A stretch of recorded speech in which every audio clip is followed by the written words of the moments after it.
Welcome to this meeting of the City of Santa Barbara City Council Sustainability Committee. Today is, here I always like to say the date, March 15th, 2021. And we'll start with a roll call, please. We have Mayor Maria. Here. Councilmember Sneddon. Here. And Councilmember Harmon is going to be joining shortly, I believe. Okay, thanks. So we will take public comment. If I have my agenda right in front of me here. Sorry, it's not on paper, it's on screen. So if someone would like to give us a comment up to 3 minutes on a subject within the jurisdiction of this committee. So sustainability, energy, but not items that are on the agenda already. So other topics. Is anyone raising their hand wanting to give us open public comment? At this moment, nobody's hand is up, and I do want to remind people that is how you will alert me that you would like to speak, is by clicking the raised hand icon, and then I will select you to speak for public comment. And we do have one person, Christine James. And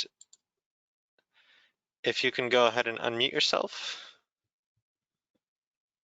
Thank you so much for the opportunity to comment today.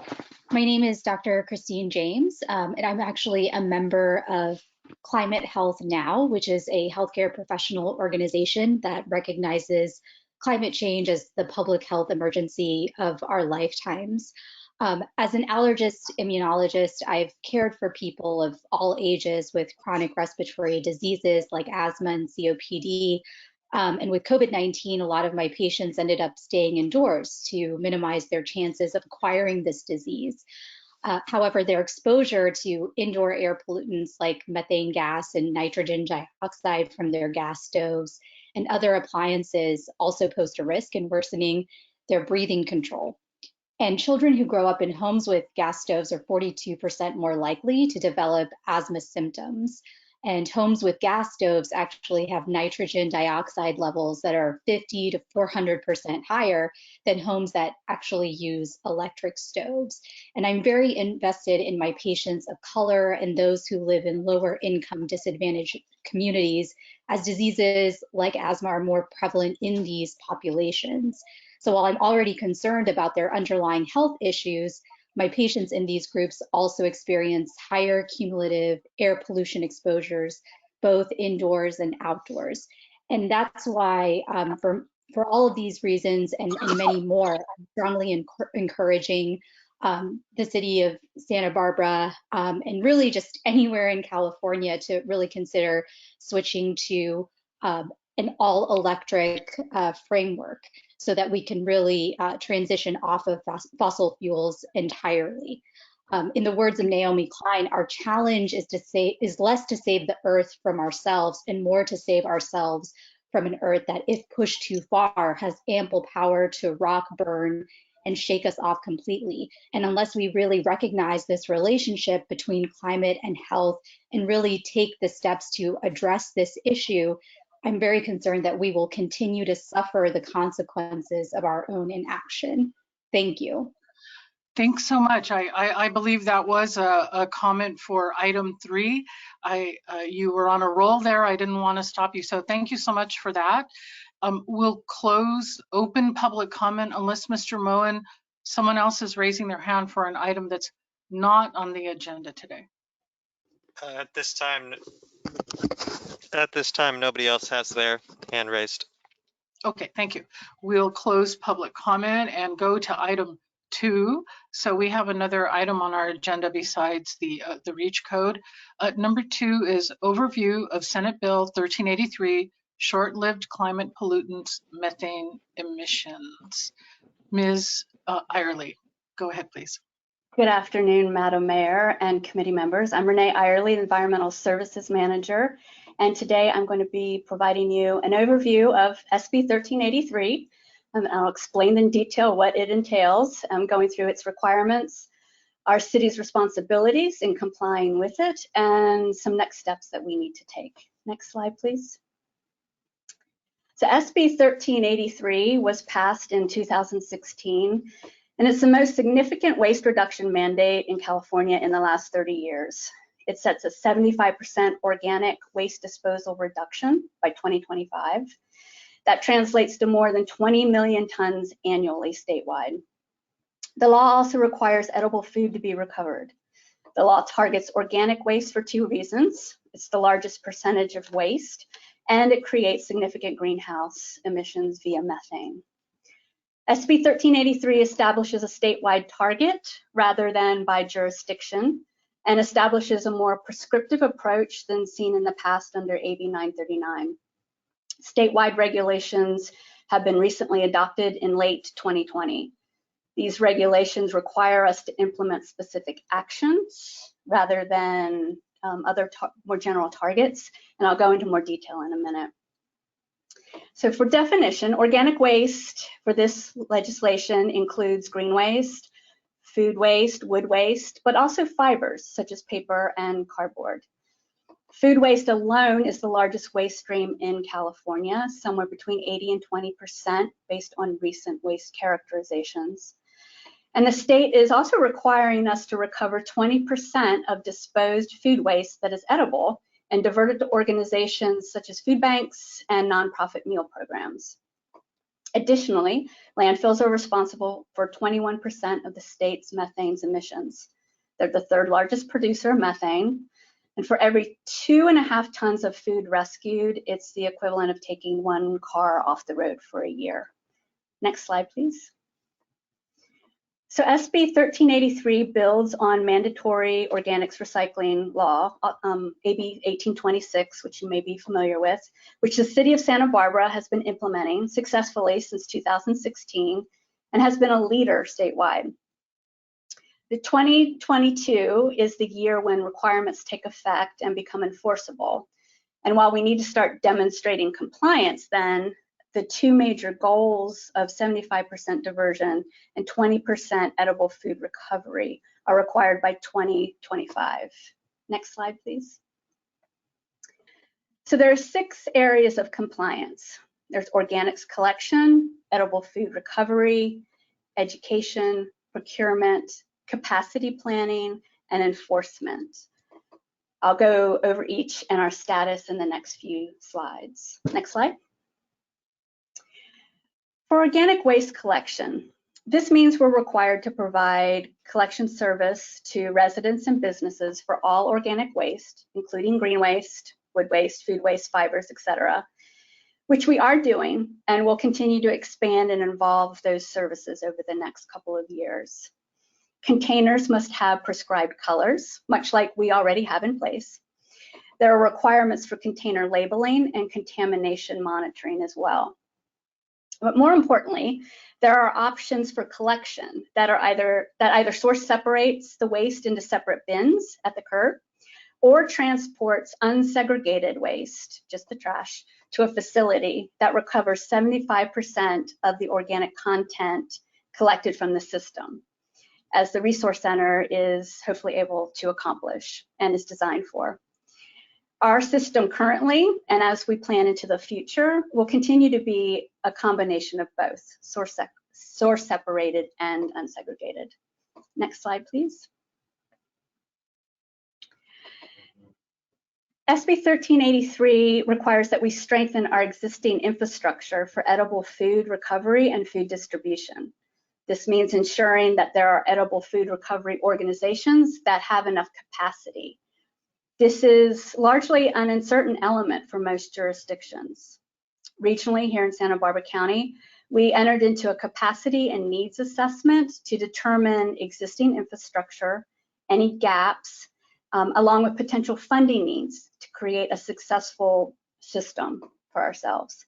The Community Environmental Council is performing this assessment for us with consultation with Waste Not OC out of Orange County, which is a model system in the state. We're expecting a final report this month, and we'll use that for system planning. Next slide, please.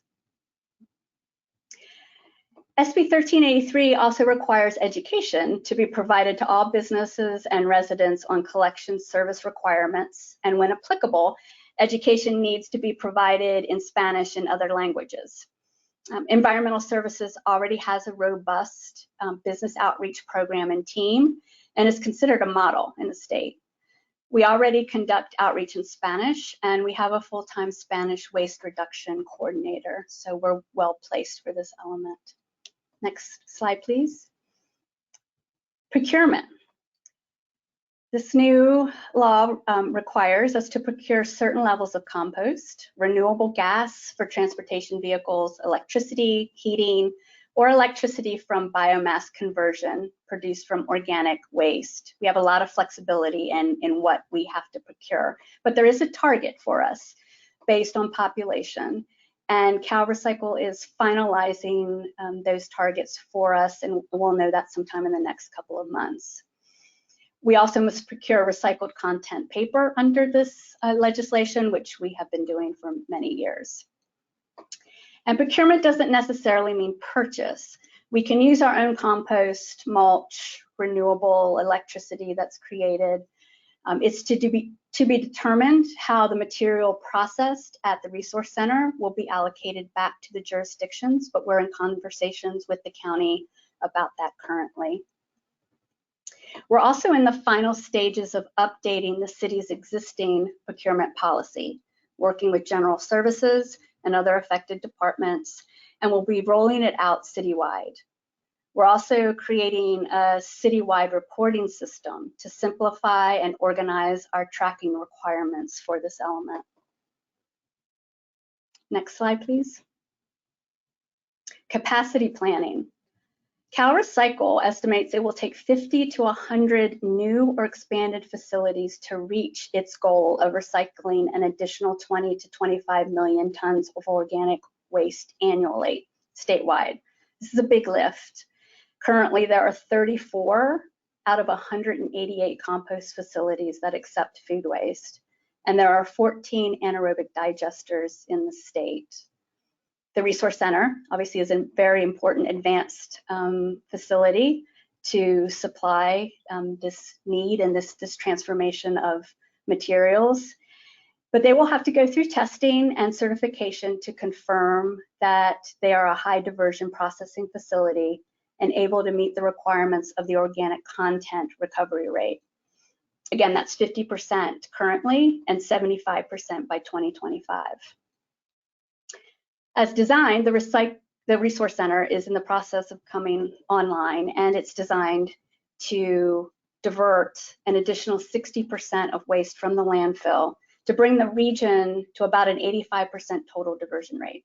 So this includes diverting the 30% of unprocessed organics currently in the trash to produce compost and renewable energy, and another 30% of unprocessed recyclables also in the trash, which includes fiber.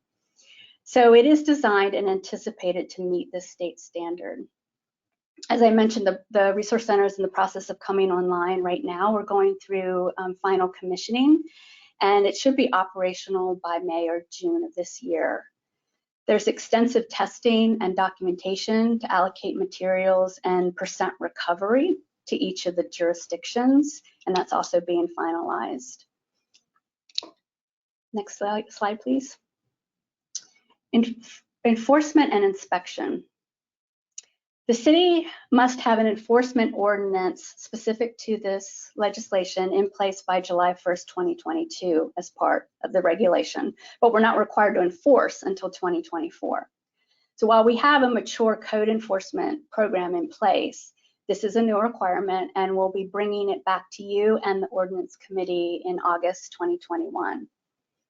So between 2022 and 2024, over those 2 years, we are required to identify businesses in violation and educate to give every generator the opportunity to comply before enforcement. This is our business outreach model already. it's kind of a seamless addition to what we are currently doing. After January 2024, we'll be required to begin progressive enforcement on commercial organic waste generators not in compliance. Again, this is consistent with our approach to non-compliance already in the city. Lots of education up front, then warnings, then NOVs, notices of violation, and then penalties if absolutely necessary. We'll also be responsible for more robust annual compliance reviews of commercial businesses that generate 2 cubic yards or more solid waste per week. This is about a total of about 3,000 businesses in the city right now. We're already doing that to ensure compliance with AB 1826, mandatory commercial recycling. And we have over 92% compliance with that currently. Route reviews of both commercial businesses and residential areas to check for service levels and monitoring for contamination will be required. This will be an expansion of our current work. And finally, inspection and enforcement for the edible food recovery program will be required. This is new for our city. We will need to plan resources for these inspections, perhaps partner with county health inspectors to try to be more efficient. This entails verifying food generators have arrangements with a food recovery organization and that they're not intentionally spoiling food that can be recovered. As you might imagine, record keeping will become a much more detailed and expansive activity to document compliance with SB 1383. Next slide. And then the state will also be enforcing on we, the city. It's different than under AB 939. The state will potentially be monitoring us much more closely. A city or county will now, under this new legislation, be issued a violation and be subject to enforcement for failure to comply with any individual aspect of the regulation, such as in these 6 areas I previously mentioned. So this is different than AB 939, where the overall good faith effort was really taken into account and where we did, as a city, did very well. CalRecycle will also have discretion to determine the level of penalty. This is still to be determined. They are working out those details right now around any given violation. They are really looking to align their enforcement to be more similar to other regulatory enforcement programs across the state. So we'll continue to be in conversation with them, and obviously we are set up for success and to be compliant. Next slide, please. So in conclusion, given our existing mature and forward-thinking system, we're well placed to meet and exceed the requirements of SB 1383. Going into this year, the ordinance development, food recovery system, record keeping, and enforcement are the 4 areas requiring some focused work to get ready for implementation. And again, like our continued increase in communication and transparency with the county on the resource center and how it's being operated. So we'll be bringing back a few elements as part of our fiscal year 22 and 23 budgets. And also we'll return to you with the proposed food recovery system later this year. The draft ordinance should be ready for consideration by August 2021, and we will return to that, to this committee and then the ordinance committee with that as well. Next slide, please. And with that, you have the recommendation that you receive this presentation about SB 1383 and its requirements, and I'd be happy to take any questions. Thank you. Ms. Sneddon, do you have questions on the presentation? Ms. Irely, thank you so much for this. I do. Thank you, Madam Mayor. Just a couple of questions, and thank you for giving us this update. So I've had some questions for from the public about once the Resource Recovery Center is operational fully, how will it work? Will residents use a single bin that everything goes into? Or I know we've been developing that, and just sort of for now, what is the expectation on that? So thank you, Madam Chair and Councilmember Sneddon. The Resource Center is, as I mentioned, coming online. We're anticipating in the next several months to fully transition over to it. And the way we initially envisioned collection working in conjunction with that system is that we would still continue to have source separated recyclables and green waste for residents, and on the commercial side, food waste collection as well, source separated, because it does reduce contamination as much as we can source separate up front. But that all of the trash, so whether it's residential or commercial, whatever's in those brown bins or carts, will also be sorted, and additional organics and recyclables will be taken out of those as well. What we might look at and have some conversations around as we're designing our new collection system over the next couple of years, because that agreement terminates in 2023, is to look at, are there opportunities for additional source segregated materials like food waste on the residential side that would still be cost effective, but also allow that opportunity for residents to be able to participate more actively in that program. Okay. So in this preliminary phase, that's not the plan. Like in May, we shouldn't expect that we're all going to get yellow bins and start using them. That's not at this phase what would be happening. That's correct. Okay. In May, everything will still look exactly the same on the street. Okay, thank you. And then I just had questions about with the new, and we don't need to go into details here, but with the new sort of calculations of the capacity of our local landfill and the sort of, I don't know, downgrading of our expectations of how much it might hold. Does that affect our 80% diversion, or we still get credit for diverting from a landfill once the resource recovery is underway? Thank you, Madam Chair and Councilmember Sneddon. That is correct. The diversion still counts regardless of the ultimate deposition in the landfill. Okay. So everything that's happening in the Resource Center counts. Yes. Okay, that's good news. And then just one more question about how close are we to a food redistribution, like a food recovery, and then being able to distribute that? Is that something that's happening, or I know it's being assessed, but how in timeline? It is being assessed. Thank you, Councilmember Sneddon. It is. There is some work that is already happening, some networking that already existed. So we have been working with more informally with the CEC over the last year or two to do some pilots and try out different means of connecting generators with users.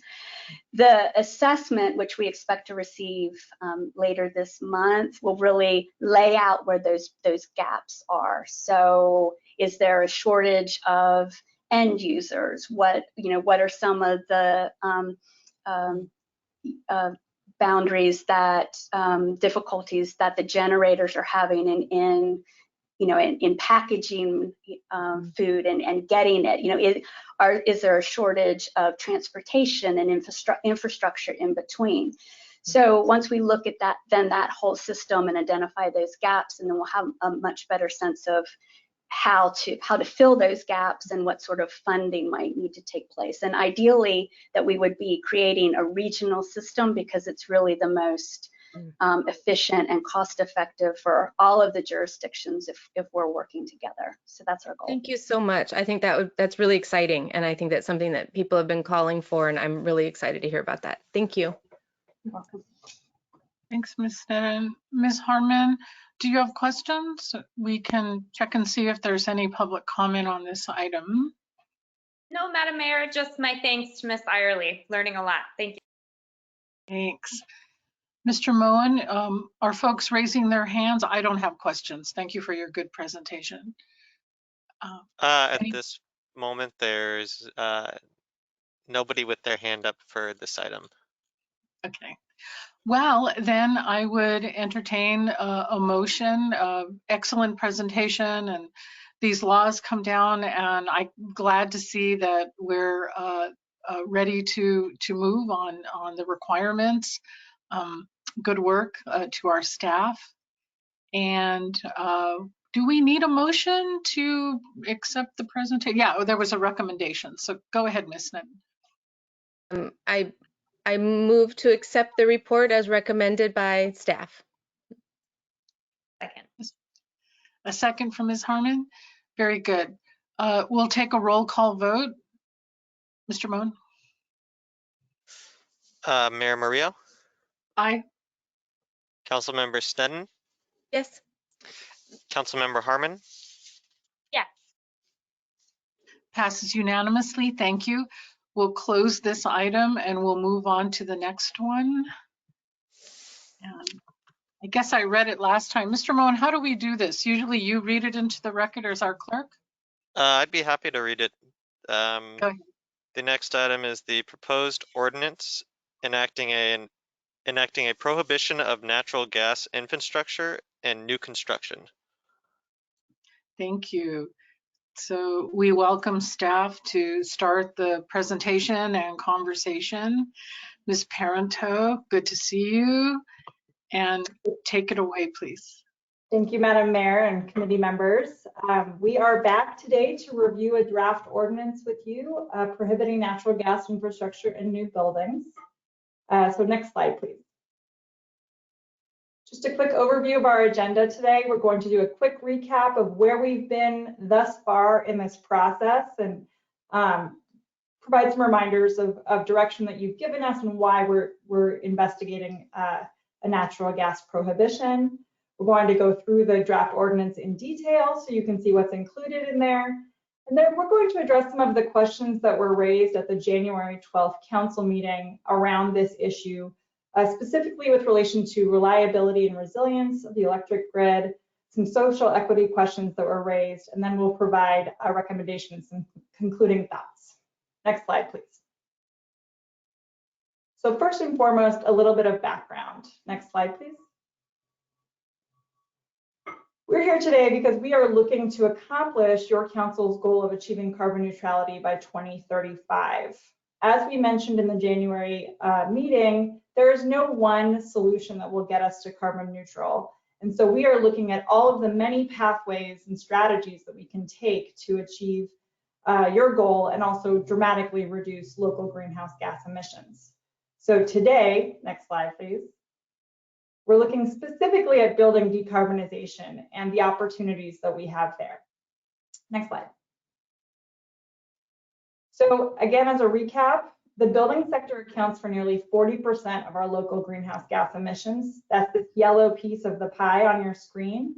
And it's attributed to energy use here in Santa Barbara. Most of our energy use is related to building energy use because we don't have a lot of heavy industry or other high energy using processes here. Again, why that is so high is because natural gas is a potent greenhouse gas. Its main component is methane. And it is not only the only component of the natural gas side of energy use, but it's also a significant component of electrical supply today. Next slide, please. However, it's important that we establish that the electric grid is decarbonizing. The state has passed several mandates that require the electric grid become cleaner. First and foremost, it's renewable portfolio standard that moves towards carbon neutrality by 2045. Here in Santa Barbara, we've taken an even more ambitious approach by establishing our community choice energy entity, Santa Barbara Clean Energy, which is launching this October for residential customers and then for all other rate classes in March. And it will launch at a default product of 100% carbon-free electricity. This is significant because it creates a huge opportunity for deep decarbonization of several of our large emission sources, but today we're focusing on buildings. So next slide. As you can see from this pie chart, natural gas and electricity account for almost, or split almost equally for how much they contribute to the emissions related to building energy use.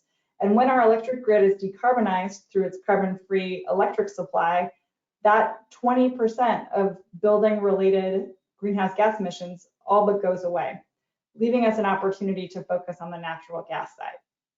Next slide, please. So what are those opportunity pathways? Well, carbon-free electricity lets us look at two of our main emission sources, transportation and buildings, and kind of drill down to some opportunities there. With building electrification, we are looking at new buildings and existing buildings as two separate pathways. So new buildings, we have opportunities like today's conversation around building code enhancements, and then existing buildings, we have other pathways that we would follow, such as incentives and education around electrification. With vehicle electrification, we're looking at how can we get people to buy and use electric vehicles and also distribute electric vehicle infrastructure throughout our community. Next slide. So again, we are focusing only on new buildings today. Existing buildings, including additions, alterations, and remodels, would not be subject to the proposed code, even if they were to change use. So if a restaurant were to move into a space that was previously held by retail, it would still not be subject to this code enhancement. Next slide, please. So we've had a few questions about why this is important if there's so little new construction in Santa Barbara. In fact, we pulled a report on our permitting system and established that on average annually, 20 new construction permits are pulled. That is still significant because of two things, and we did mention these in January, but I wanted to reiterate them. One, buildings as long-term assets lock in emissions over the coming decades. And so it's important to address even those 20 new buildings per year and anticipate and avoid the emissions that they're going to lock in. Additionally, we're sending a clear market signal to the electric technologies industry to continue investment in these types of appliances and mechanisms to encourage electrification and enhance occupant comfort, because this is the direction that the state is going in. Next slide, please.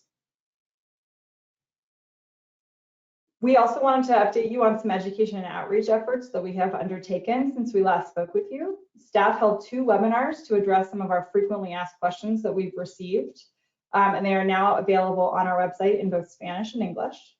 We've also created this fact sheet you see on your slide today that we've distributed as needed that just addresses some of the main points and the why behind this REACH code or this building code enhancement. We've also created a dedicated section of our webpage talking about REACH codes, why they're important, and what the FAQs are. And then our next steps before we go to full council would be to enhance our Spanish outreach efforts. We're working with multiple local Spanish community groups to develop some really pertinent Spanish engagement around this issue. Next slide, please.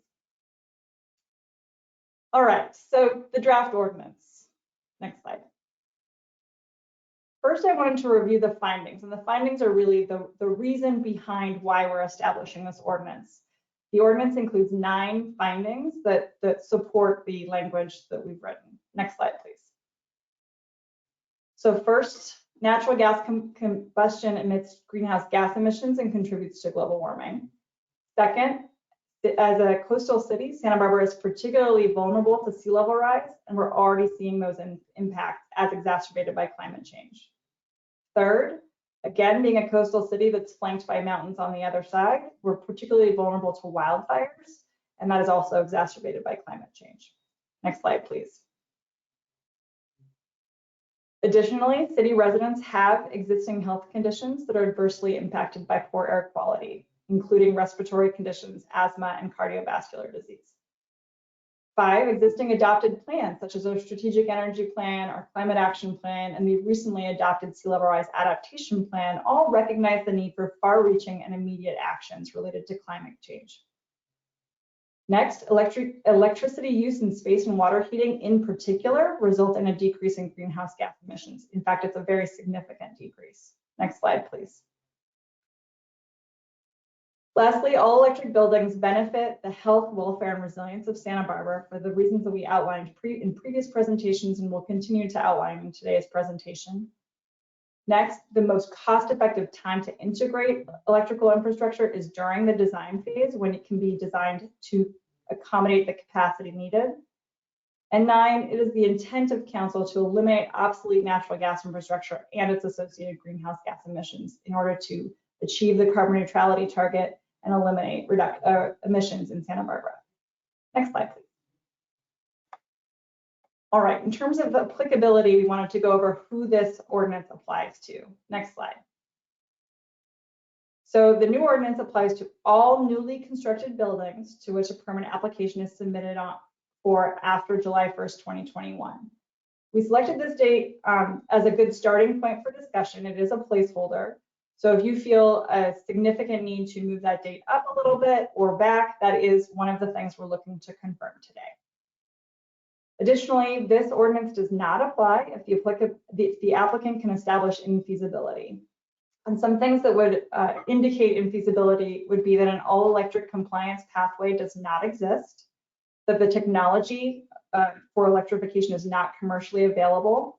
But even in both of these instances, these projects would need to install sufficient electric capacity for future electrification. So the panel needs to be sized in such a way that in the future, when the technology is available, they could accommodate it. This ordinance does not cover portable propane appliances, such as outdoor heaters or barbecues. Next slide, please. In this draft, we have included 2 exemptions. The first is the public interest exemption, which is specific to projects deemed in the public interest by the permitting authority, which per the ordinance is the chief building official. There is no set definition or parameter around what is a public interest project, but the permitting authority would need to consider if an electric technology is available and what the impacts of allowing natural gas on a project would have on public health, safety, and welfare of the Santa Barbara community. The second exemption is for restaurant and institutional kitchen exemption, and this is specific to cooking appliances in these restaurants and institutional kitchens. Again, these would have to build with enough electrical capacity for when the technology is available to electrify. Next slide, please. At the council meeting in January, you did ask us to bring forward some other options for exemptions. And so we did a survey of other jurisdictions that have been doing building code enhancements. And these were the most common or most relevant to Santa Barbara.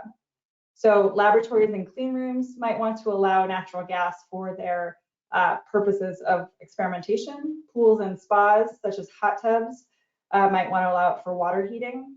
Outdoor cooking and barbecues have been allowed in certain jurisdictions, and then indoor fireplaces.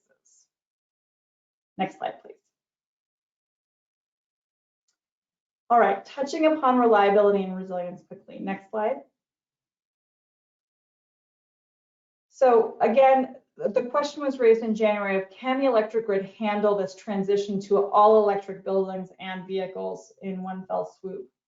We did address in January how electrification changes the peak load and adds load into the winter. So currently the electric grid is a summer peaking system, meaning that it reaches the highest demand in the summertime when air conditioning demand is high. The entire system is designed to accommodate that summertime peak. And so since building electrification adds more load in the wintertime for space and water heating, it can already accommodate and has some room for capacity there. Additionally, it's really important to remember that transition to electric buildings and vehicles is not happening overnight. This is going to be a gradual transition, which allows for a phased approach and thoughtful building of the electric grid to accommodate these new changes. Additionally, community choice aggregators are building substantial amounts of energy supply and storage infrastructure throughout the state to ensure a constant supply of renewable and carbon-free electricity. And we have several regional energy assurance efforts ongoing here to ensure that we're bolstering our local grid and backing up our critical infrastructure in preparation for emergencies. Next slide, please.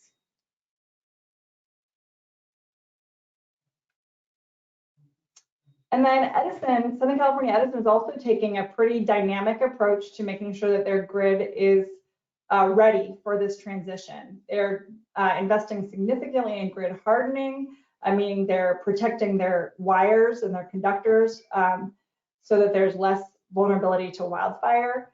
They're enhancing localized capacity, building energy storage projects throughout their territory to provide grid resilience. They're investing heavily in smart technologies and load management and flexible assets to allow to smooth out some of those heavy peaks and troughs of electrical usage. They're implementing a lot of innovative strategies and designing innovative strategies to engage the consumer in the management of their load.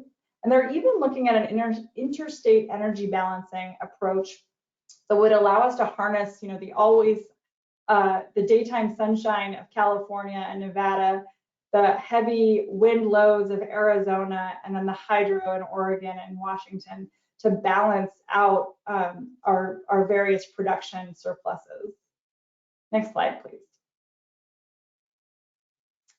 And then I had shared this slide with you in January as well, but I think it's important to reiterate that we can further improve resilience here locally by coupling decarbonized buildings with deep energy efficiency retrofits, which we've been very successful implementing throughout the years.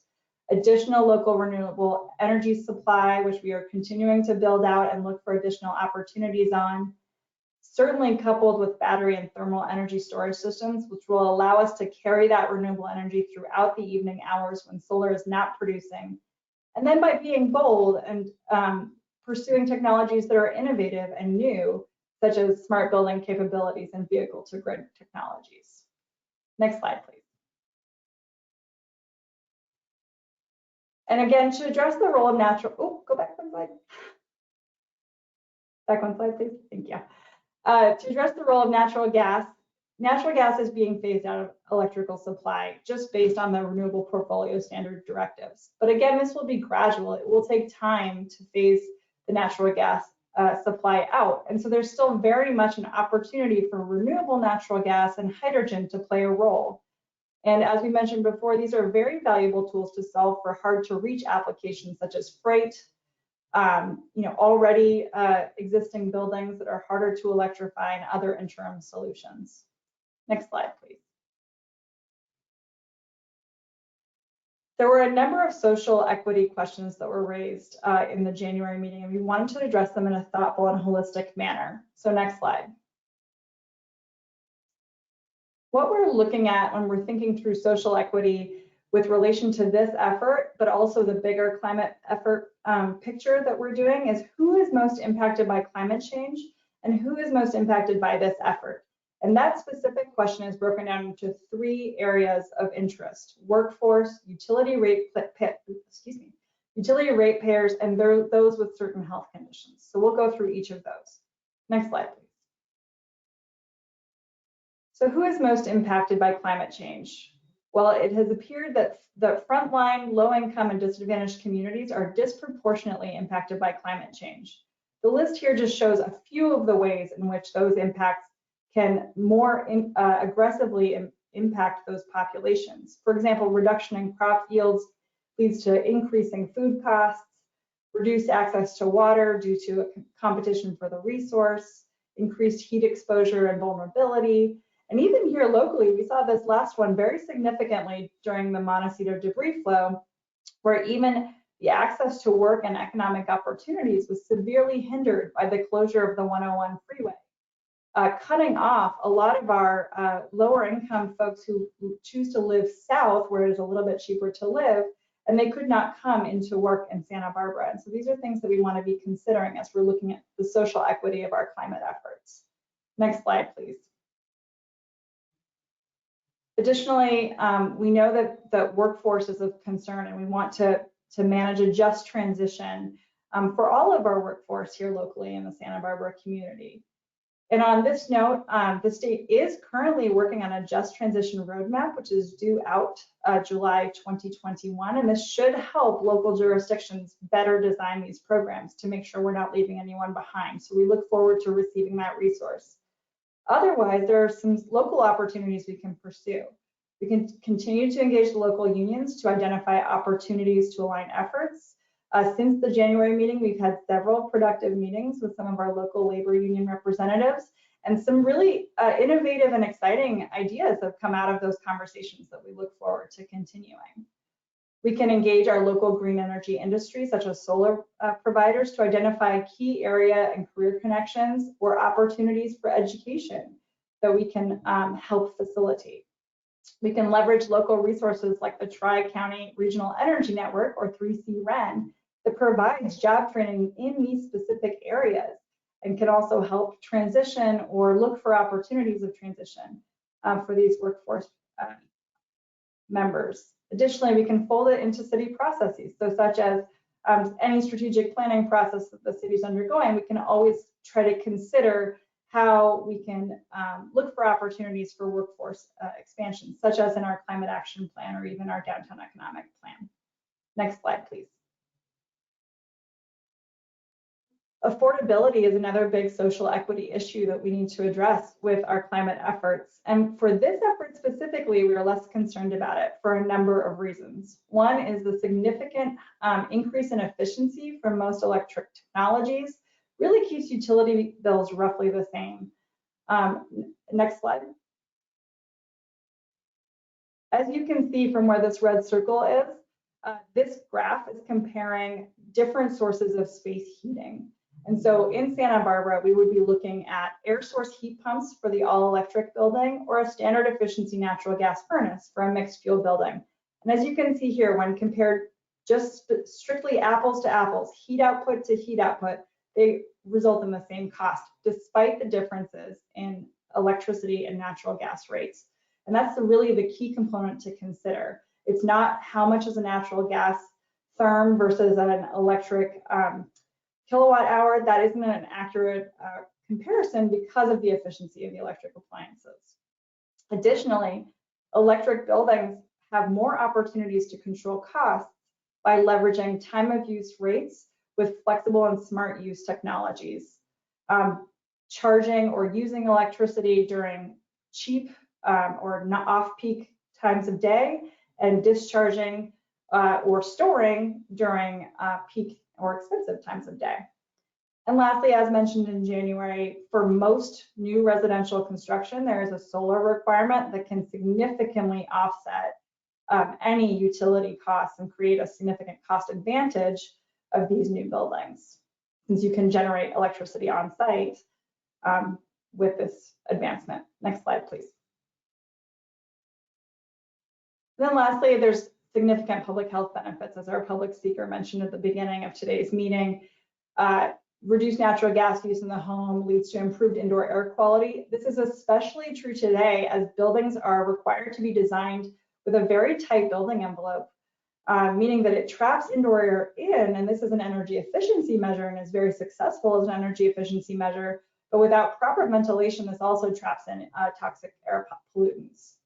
Additionally, there is a reduced risk and impact of asthma and cardiovascular diseases in buildings that move away from natural gas use within them. And then sort of pulling out the lens a little bit, fracking, which is the way that we now get a lot of our natural gas, contributes significantly to groundwater and surface water contamination. And so limiting fracking results in a limited contamination of those water sources. Next slide, please. So in conclusion, next slide, please. I just wanted to lay out the next steps for ordinance adoption. If we receive a recommendation from your committee today, with approving the draft as is, we would move on to ordinance committee and then full council, or we can receive some guiding language from you. Next slide, please. So these are the items that we do want to confirm in the draft, and that is the date that the ordinance takes effect, which is currently July 1st, 2021, and then some examples. So I just relisted the examples that I provided earlier in the presentation here, and if you have any other ideas, we can happily talk about them, and any other additional items you might want to include in the ordinance. Next slide, please. And with that, we recommend that you forward to ordinance committee and to city council our proposed ordinance prohibiting natural gas infrastructure in new construction with these certain limited exemptions, along with a recommendation to adopt. Thanks, Ms. Parenteau. Ms. Harmon, this is the question period. Do you have questions? Thank you. I do. Thank you, Madam Mayor. I turned on my camera a little more quickly than I thought I would there, but thank you. Thank you so much, Ms. Parenteau. I want to start just first by acknowledging how much work you and your staff have put into this, and in particular, the outreach. And I just, I know this is questions, but I just have to say thank you so much. I've seen it online too, on Instagram. That's where I spend a lot of time. And it's really just awesome that you guys have done this. So thank you. So a couple of questions for you. I'm going to start with the Just Transition roadmap that you brought up. And that's a state document that's coming out in 2021, you said? July 2021? That's correct, Committee Member Herman. Okay. And so you said something about, I think, and I'm sorry, I was kind of writing as you were talking, that might give us strategies to incorporate to make sure that no one gets left behind. And I'm wondering if it's problematic for us to move this forward now, if we're expecting this document that might help us implement it more effectively in 5 months. Do you see any challenge there? And if Just Transition, if this roadmap comes out with something that we need to implement, will we be able to do so? And how would that work? Thank you, Madam Mayor. Madam Mayor and Councilmember Herman. There's a couple of answers to that. First of all, we are planning to revisit the ordinance every 18 months to make sure it's still relevant and addressing the things we need it to address. And second, because this REACH code only impacts such a limited number of building projects, and even within that, if you look at the labor unions most likely to be impacted, it's the pipe fitters and plumbers union. We aren't removing the actual plumbing work. So it's really a very limited amount of their workload that would be impacted by this particular effort. So no, I do not think it's premature to implement this ordinance. I do think on the larger climate action planning effort that we are doing, that we will very much want to consider the recommendations that come out of that Just Transition document. Perfect, thank you. That's very helpful. My second sort of general question is on the exemptions list. I guess I'm curious, I really appreciate that you sort of did a survey of what a lot of the other cities have done. I'm still curious as to why those specific exemptions. Is it because, for example, it's difficult to use electricity for a pool and therefore the pool industry would go out of business? I mean, I guess that's still sort of what I'm missing from this, is these specifically, I mean, they're almost random seeming, but I know they can't be. And so maybe if you could just talk to us a little bit about why these ones, and maybe is it that the alternatives are very, very expensive? And I think that would be really important, at least for me, to understanding which exemptions I think are critical or are not. Yeah, Councilmember Herman, Madam Mayor, that's a very good question. And those four, I think, do speak to what you just mentioned, that the available technology for electrification is not ideal, right? So for pool and spa heating especially, it would be much more expensive to use a heat pump water heater to heat and maintain the heat of your spa or your pool over time. That's a large capacity of water, and that's harder to do instantaneously with a heat pump water heater today. So if it was important for your committee and council to make sure that there was still access to quick and inexpensive pool and spa heating, that would be an exemption you would want to consider. For indoor fireplaces, it's also true. The electric alternative is not as evolved as the natural gas fireplace. And so it would be an opportunity to say, okay, we recognize that the technology is coming. And so for now, we're going to allow natural gas fireplaces. For clean rooms, some of the processes need either propane or natural gas, right? Like Bunsen burners, for example. And so electricity just cannot accomplish that feature. And so do we think we're going to be building clean rooms in Santa Barbara? If we do think so, we might want to consider including laboratories and clean rooms in the exemptions list. And then the last one was outdoor barbecues. And I think, again, that's a matter of preference. I think you can make an argument that that's the one that I think there's the best argument that there is a viable alternative with propane auxiliary devices. But for some people, they really like having that on-demand natural gas available for their barbecues. And that's that's something to consider. It's more of a lifestyle choice in that sense. Thank you. So that actually was the question, that the barbecue.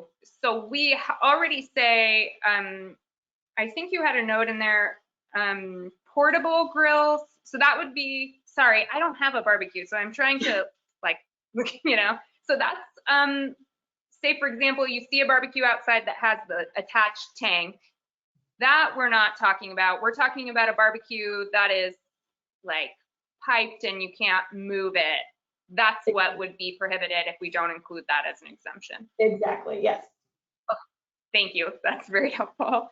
Okay, and then my final question for you is about the appeals process that I know other jurisdictions have.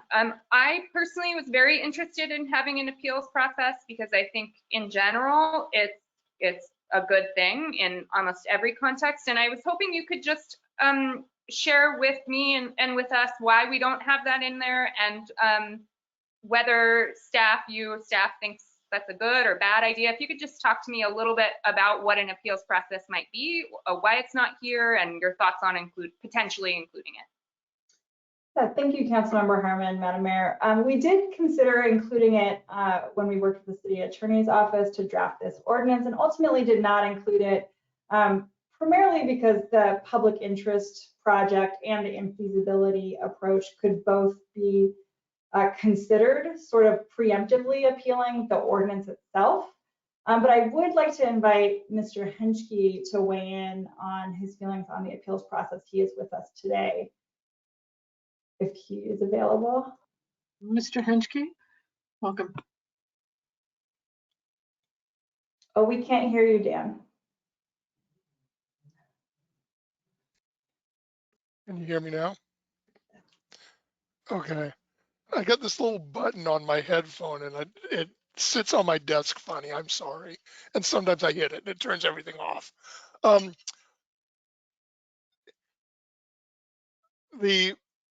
Obviously the appeal process is something that's a policy decision.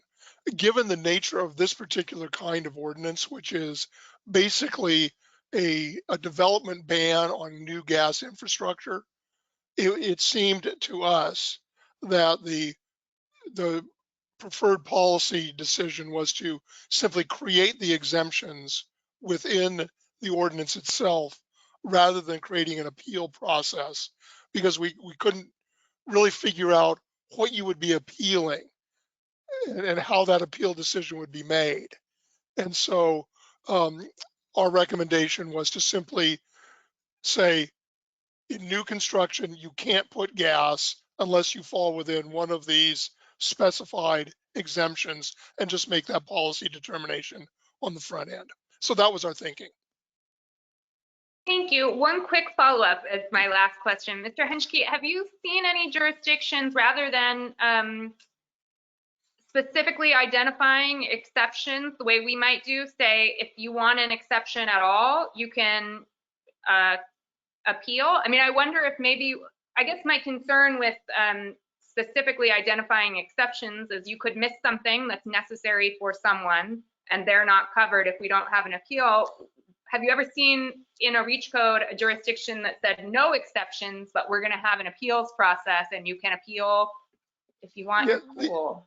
Yeah, I understand the question, Honorable Mayor, Councilmember Harmon. And I know that Councilmember Smith is still on the phone. I just can't see her picture.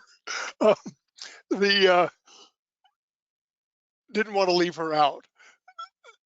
The REACH codes, there's two different kinds of REACH codes, and I'll put my hands down so you don't see them waving.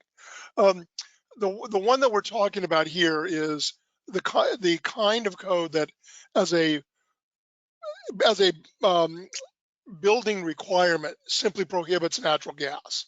The ones where you see the appeal are the ones where they go in and make amendments to the building standards code, and there might be things within the building standards code that you would appeal.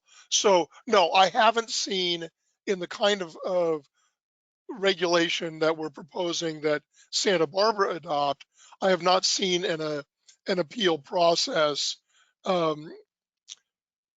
it's, if I could make an analogy, it's kind of like a zoning ordinance where you establish what the uses are within a zone, and then you make that as a policy determination up front.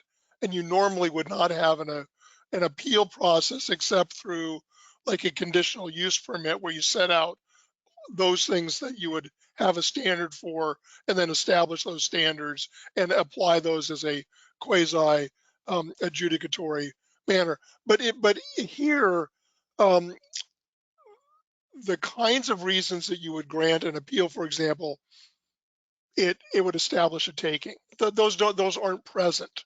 If there are circumstances where it is necessary to have natural gas instead of electricity, that is not one of the accepted items. I suppose we could figure out how to articulate the standards for that kind of authorization. But at this point, we would need to have the policy direction to tell us to come up with something like that. Okay, thank you very much. Sorry, I know I said that was my last one, but you've triggered one more question. I swear that's it, Madam Mayor. Thank you.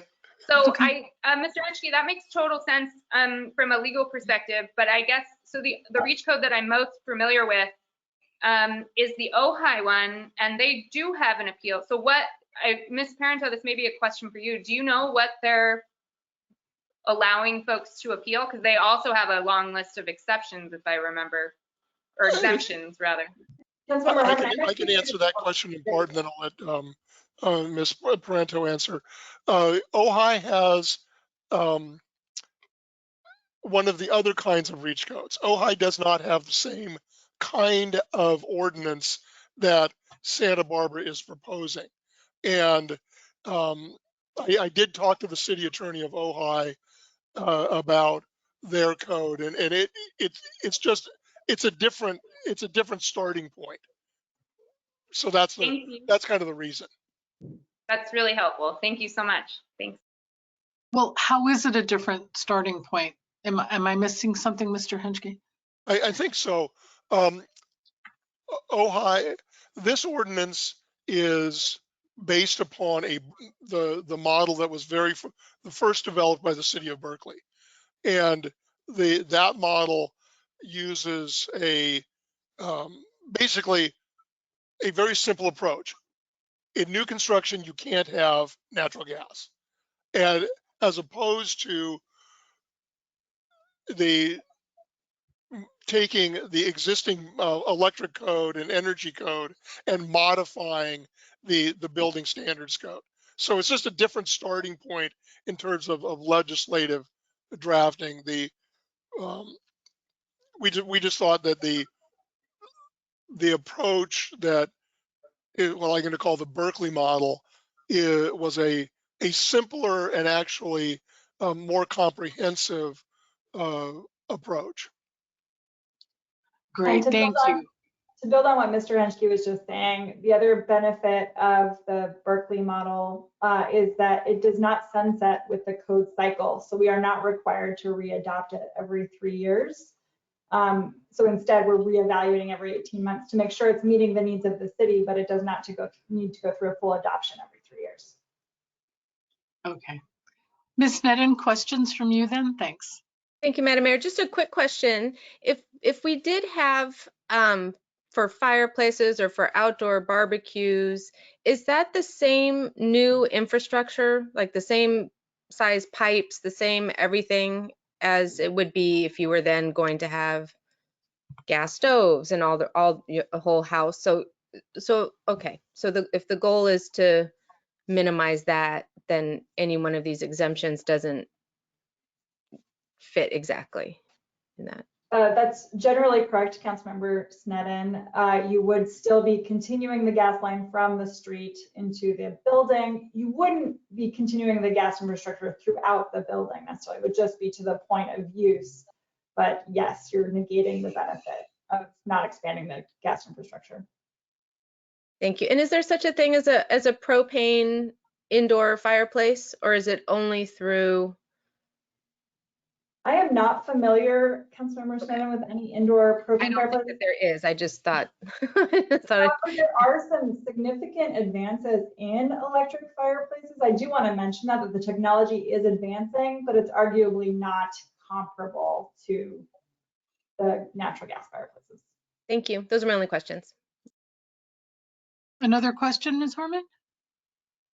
Thanks, Madam Mayor. Yes, sorry, I just, Councilmember Snedden's question, made me think of another question. I'm sorry, I know I'm just trying to Don't understand apologize. this. No, go for it. Thanks. So even if, so say for example, someone puts in the pipes to get to a pool, that doesn't have the same, we wouldn't then be negating this whole ordinance, right? I mean, it would still be like less natural gas use to just heat the pool than if we would allow them to do the whole house. So I guess the question becomes, are we saying no natural gas infrastructure altogether? Or is it about, and maybe this is going to the purpose of this. The purpose isn't to say, it's not really about the infrastructure so much as it's about limiting our emissions, right? I mean, or is it about saying we don't want this infrastructure at all? Honorable Mayor, Councilmember Harmon, under the way that this ordinance is drafted, when an exemption is used, the amount of the infrastructure is only the amount necessary to expressly serve that exemption. And so it doesn't become essentially a whole house gas plumbing. It's gas plumbing that goes directly to that particular appliance. And so the policy question that you have to ask is, would creating the exemption hinder or advance or not harm the policy objective you're trying to achieve? That's really where you want to, how you want to focus it. Thank you. Thanks. Again, just to build upon that, I think Mr. Henschke is absolutely right. You are ultimately limiting natural gas use and therefore emissions because you're identifying a specific appliance. I think backing up again, ultimately our goal is to not expand natural gas infrastructure throughout our community, but we are recognizing that we are at the front line of this electrification transition, and so some technologies might not quite be ready. We want to allow for that development to happen. Thank you. That was really helpful. Thank you, guys. My question is, Councilmember Harmon asked a lot of my questions about the letter we got from the Realtors Association, Ms. Parento, was about the definition of new construction. Can you clarify what's your response on that one? Thank you, Madam Mayor and council members. The letter from the Realtors Association took issue with the definition of newly constructed building because it did not address buildings that were impacted by natural disasters or that might already have natural gas infrastructure leading to them. So if you were to, the building code currently defines a newly constructed building as one that has 3 or more walls removed. So if you were to completely demolish a house, for example, and rebuild it, per this ordinance, you would not be able to install natural gas appliances. And so the Realtor Association wanted to, was recommending that council take the stance that if natural gas infrastructure already exists to the building, that should be exempt and allowed to develop with natural gas, or if it was destroyed through a disaster, that it should be allowed to rebuild as it was before. Mr. Henschke? And just to thank you, Honorable Mayor, and add on to that a little bit. Essentially, the policy question is, at what point do you kind of implement an abatement of a non-conforming use? And so when it's new construction, obviously, if it's just bare land, you're not connecting it, you wouldn't be connecting a new gas facility. But then the question comes up is, if you scrape the entire building and put a new building up, should you just remove the infrastructure, the non-compliant infrastructure, and not and treat it as a brand new site, as bare land?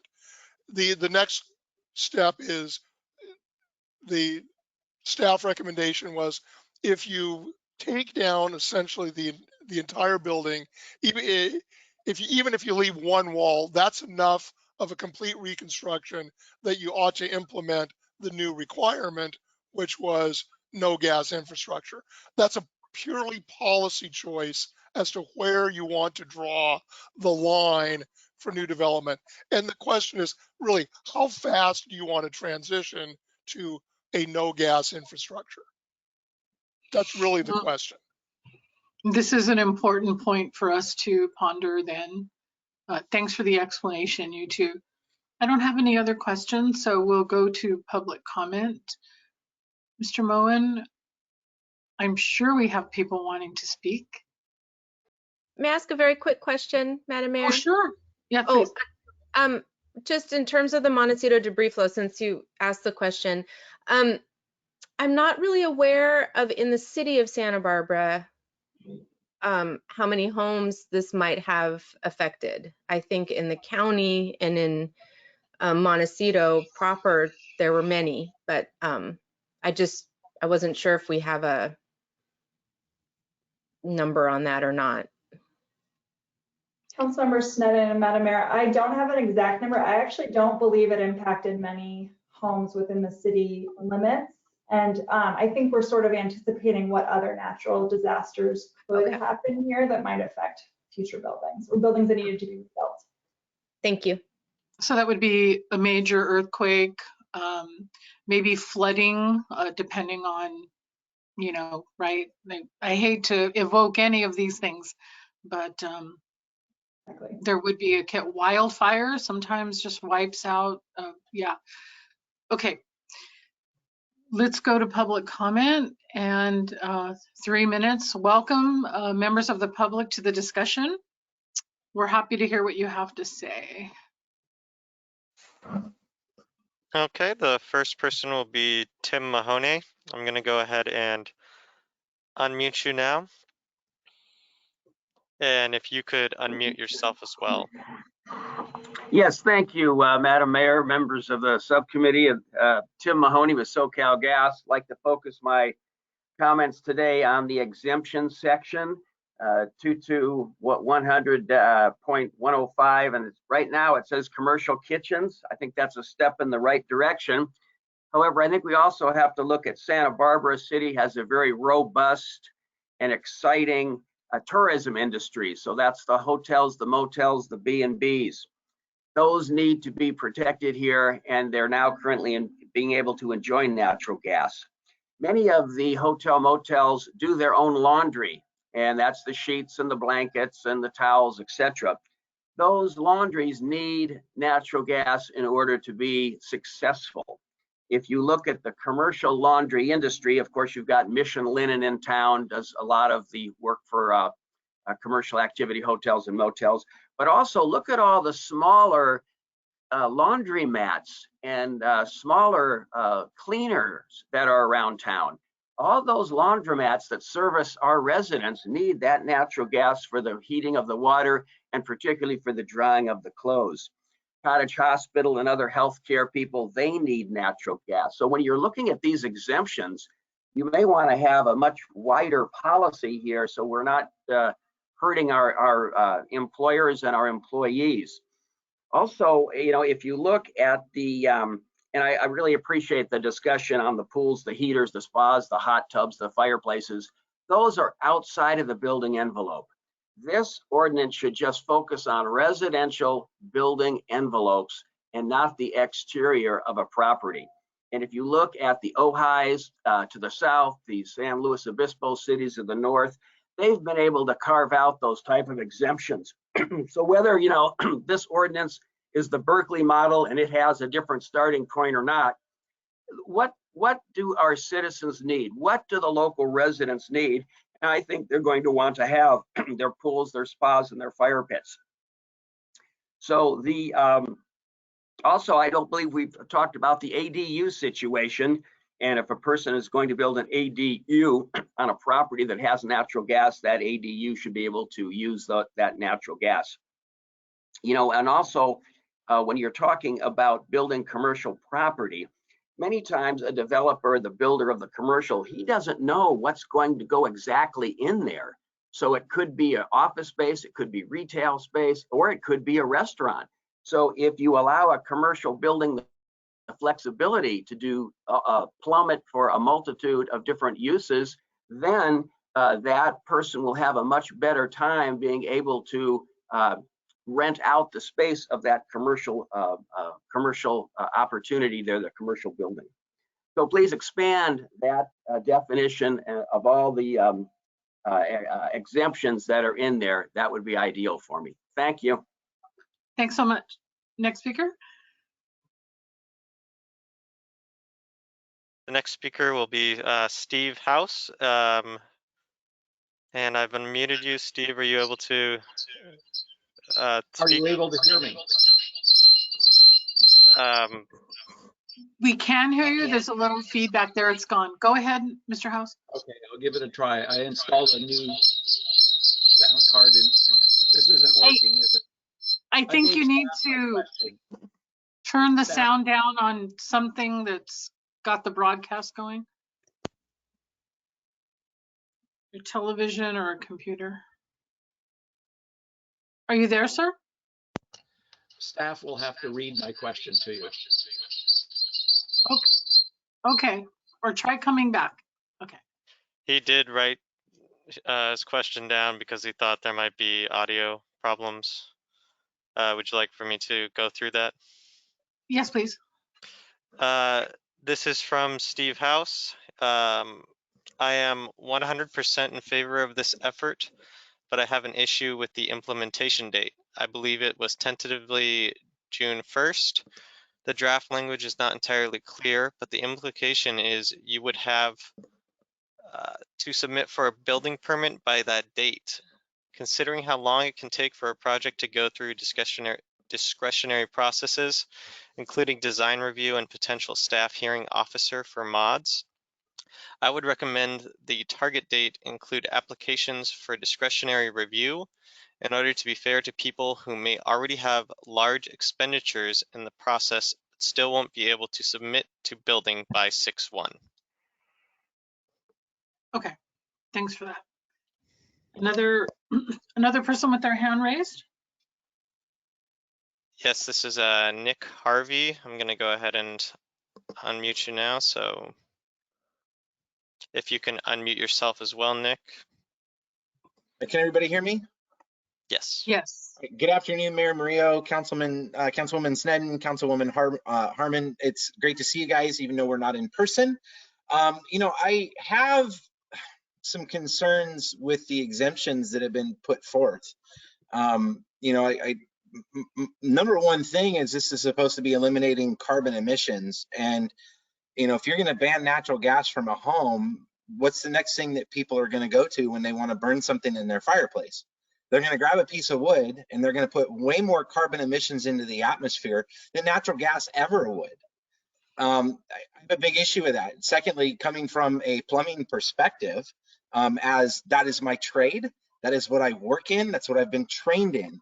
You know, when you talk about piping, each house is actually sized for the size pipe that it gets. So every item that's in there that takes natural gas contributes to the size of the pipe that goes into their home, just like with electrical. So every breaker is sized for the amount of draw that it's going to receive from that appliance or whatever it is. So an upgraded panel is one thing, but if you're talking about having a house potentially electrified, think of the amount of cost that goes into that. A number of projects that I've worked on in the county here and outside of the county had the waterless toilets installed. Every single one of those toilets had pipe installed behind the wall so they could install a urinal later on down the road when those waterless toilets would fail.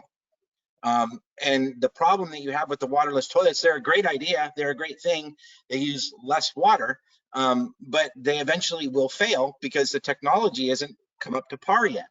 And nobody ever replaces the chemicals that goes into those toilets. That's why if you walk into a men's room, it smells, because the chemicals aren't replaced that's installed in those waterless toilets. And it's the same thing with electrifying a house. If you're going to have a whole house installed with electrification ability, you might as well have it prepped for full gas ability when the electrification is proven to be a higher cost. If you do just a quick Google search, you can actually see that the cost of running a gas water heater is actually a lot less than an electric water heater.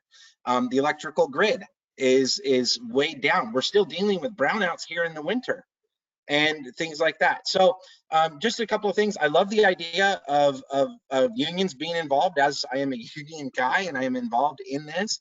But I would appreciate more questions. And when it comes to piping questions, it'd be really good if we were involved in those things, because we're the ones who are involved in installing that stuff. We're the ones who are trained in that stuff. The heat pumps, great idea. They're not super efficient though if you have a larger temperature swing. When your temperature stays consistent, they work really well. But when they don't stay, the temperature doesn't stay consistent, they really don't. And that's a proven fact. You can actually do, again, a quick Google search on that. So those are my comments. Thank you. Thank you, Mr. Harvey. Another speaker? Yes, we have Michael Lopez. Can you hear us, Michael? I can. Thank you very much. Madam Mayor, Councilmember Sneddon, Councilmember Harmon, thank you for hearing me. Nick brought up a really good point, the previous speaker. You know, these, and it actually addresses Madam Harmon's question before. The reason that you're not seeing electrical appliances on swimming pool is they don't work. They simply do not have the technology to meet the load. Heat pumps, which are running on unicorn tiers and are the godsend of everything, these things work fantastic when there is a minimal change or differentiation between indoor and outdoor temperature. With, frankly, in Santa Barbara, that's very likely to be. But if it's cold in the winter, if you Google those things, the first thing they tell you is immediately is to go to an alternate source like natural gas. It's crazy. The technology simply does not exist to throw natural gas out the window, as though this stuff miraculously, electrically will take its place. That is a fantasy. Nowhere in our discussions are we talking about the absolute abject failure of the environment to address the environmental impact of the open pit mining that it's going to require to create the batteries that we need for these systems that they're talking about imposing on us. And look, let's look at Texas. I laugh because when I talk to my green friends, they say it's a complete failure of natural gas. When I talk to my friends in the oil industry, they say it's a complete breakdown of wind and solar power generation. The fact is, they both failed. Because what we're doing is we're ratcheting down the systems that work, and we're pretending as though these new systems are going to overwork and be more successful and more effective. The fact is, they're not. So if we're going to keep reducing the choices of our citizenry because it's a fashionable thing to do for our coastal elite to feel good about themselves, well, then I guess that's the direction we're going to go. But I'm going to tell you something. When you look at arguments like air quality and health issues, and I'll give it to Ms. Parantu for saying exactly the correct thing, this has nothing to do with the burning of natural gas in an indoor environment. And she said it at the beginning of her one of her conversations talking about this. This has exclusively to do with improper ventilation. So none of this is going to have anything to do with any new construction because they're going to be built properly with the proper ventilation from the get-go. This health issue is going to have zero impact on the 99% of the homes that are already built up with substandard venting.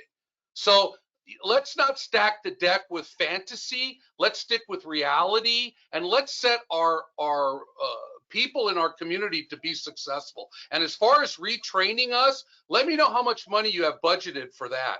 Thank you. Thank you. Have a lovely day. Thank you. Thank you, Mr. Lopez. Next speaker. We have Michael and I apologize if I get this last name wrong, Chiakos. That sounds And right. I've gone ahead and unmuted you. If you can unmute yourself as well, please. Hello, can you hear me? Yes, we can. Yes. Hello, everybody. This is Michael Chiakos, Community Environmental Council, Director of Energy and Climate Programs. And thank you so much for considering this today. CEC strongly supports the city's approach to building electrification. We believe this is much needed to help reach the city's carbon neutrality by 2035 goal. And staff did a really excellent presentation today, as well as in the past presentations.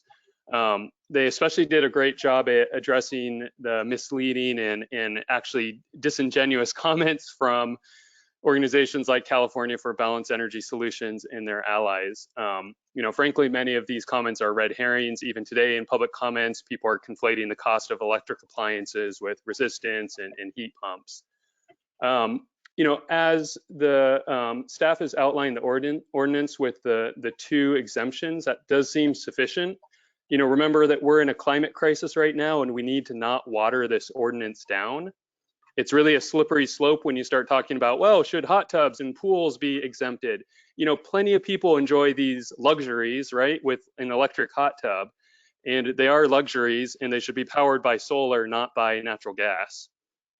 The exemptions so far seem reasonable, and having the process with the chief building official seems very reasonable. Even so, you know, I would want to point out that many restaurants across the nation are all electric, and they do everything, you know, they work fine. There's even barbecues, and hopefully some restaurants in Santa Barbara could learn how to do this. There's also a lot of side benefits for workers in restaurants, right? A commercial kitchen is very hot. There's health effects from combusting that natural gas. There's burns. You know, we met with the Chamber of Commerce recently, and they mentioned a gas rag fire that happened in a restaurant recently from the natural gas flames.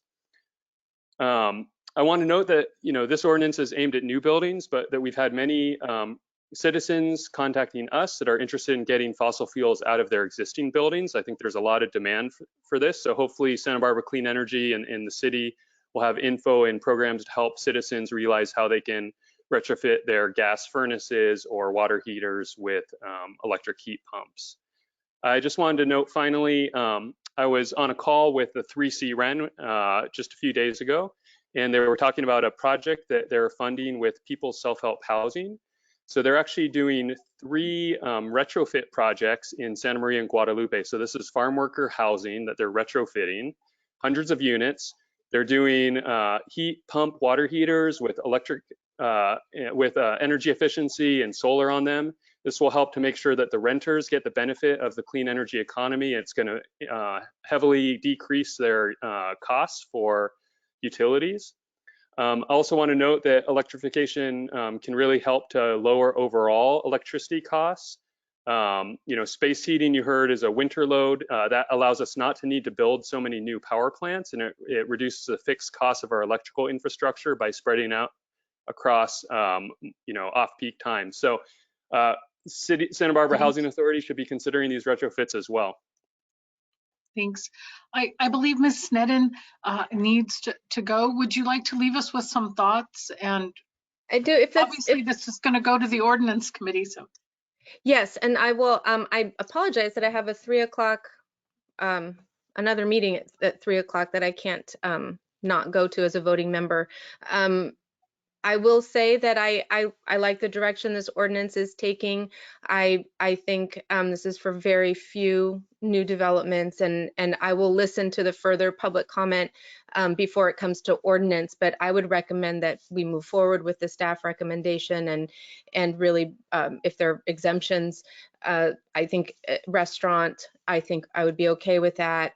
Definitely clean rooms, and if we're looking at Cottage Hospital, if they have any needs there that would affect health in there. But it's very incremental. I would be in favor of extending the start date further out so that people aren't caught unawares in mid-cycle there. But to me, the goal is to not have new infrastructure built. And so I will stand by that, and that would be my recommendation. I'm so sorry to have to go, and I will listen to the public comment. Thank you.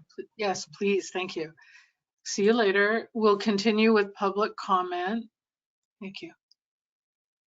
Thank you. We have 7 more people with their hands raised currently. Martha Sadler, I've just unmuted you. Are you able to? Yes. Hi.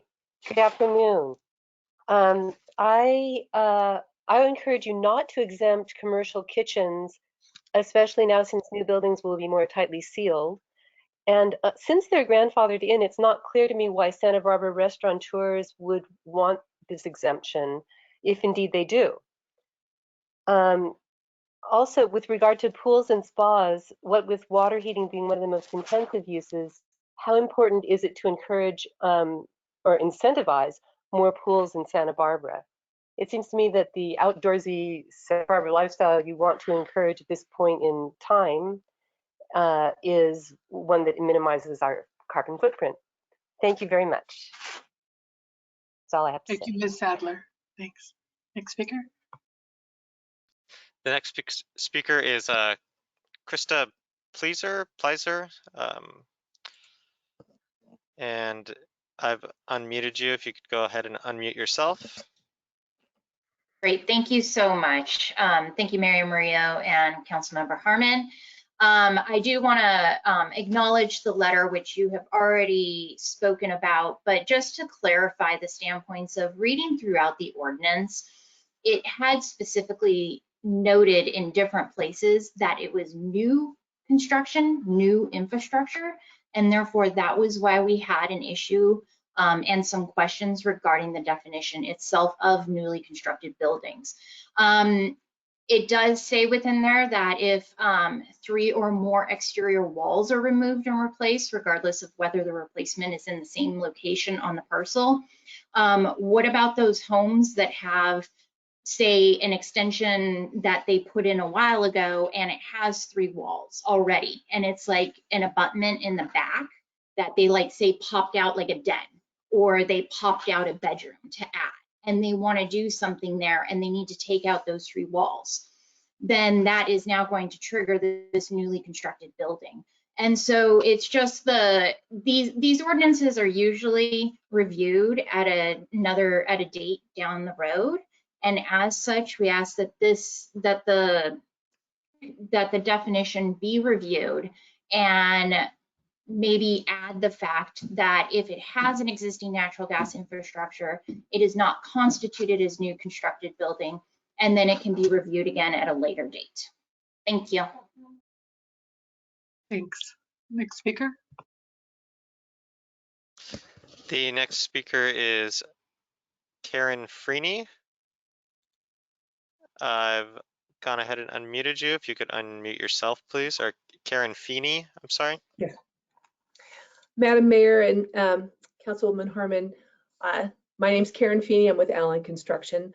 First of all, I just want to thank you for the very thoughtful and thorough presentation and conversation that we've had today. We support the proposed ordinance as written. Our concern is if you allow exemptions for spas and pools, outdoor barbecues and fireplaces, you defeat one of the key economic benefits of going all electric, which is the cost savings from not having to bring in the gas infrastructure in the first place. If you need to add in an exemption for clean rooms and labs, if it can't be handled under the public benefit option, we don't have an issue with that. I encourage you to support the adoption of the proposed ordinance and forward it on to the ordinance committee. Well, thank you very much. Thank you, Ms. Feeney. Next speaker. Next speaker is Jonathan Ullman.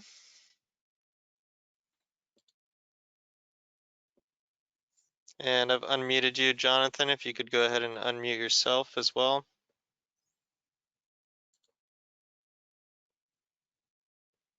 Okay, can you hear me? Yes, we can. Okay, hi, my name is John Ullman. I'm the director of the Los Padres chapter of the Sierra Club. Our Santa Barbara group has tens of thousands of members and supporters, and we are strongly in favor of the all-electric new building code.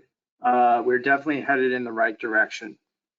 Our community needs to do our part to crush the curve of climate change, just like we are all doing our crush the curve of coronavirus. Not every city in America has this opportunity. In fact, in Florida, Arkansas, Kentucky, Georgia, Iowa, and 10 other state legislatures, there are now proposals introduced that would make it illegal for cities to set higher standards on natural gas than the state. Many of these states are banning any energy changes by the city to try to make themselves more carbon, to reduce carbon.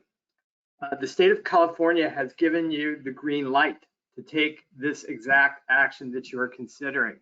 I would point out that, so I would encourage you to continue on this path. I would like to point out one thing, that there are all-electric alternatives for restaurant cooking that are safer and healthier for kitchen staff. But we wanted to support this process moving forward and look forward to a healthy and climate-safe future for all Santa Barbarans. Thank you. Next speaker.